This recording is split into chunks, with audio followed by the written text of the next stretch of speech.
زندگی ایک سفر ہے، مگر اکثر لوگ زندگی کو منزل سمجھ لیتے ہیں۔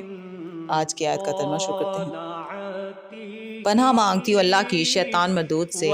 شروع اللہ کا نام لے کر جو بڑا مہربان نہایت رحم والا ہے۔ جو کچھ تمہارے پاس ہے وہ ختم ہو جاتا ہے، اور جو اللہ کے پاس ہے وہ باقی ہے کہ کبھی ختم نہیں ہوگا۔ اور جن لوگوں نے صبر کیا ہم ان کو ان کے اعمال کا بہت اچھا بدلہ دیں گے۔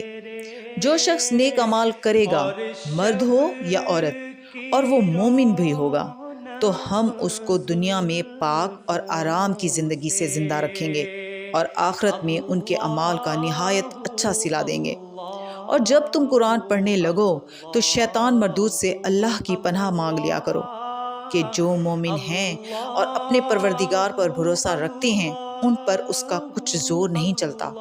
اس کا زور انہی لوگوں پر چلتا ہے جو اس کو رفیق بناتے ہیں اور اس کے وسوسے کے سبب اللہ کے ساتھ شریک مقرر کرتے ہیں۔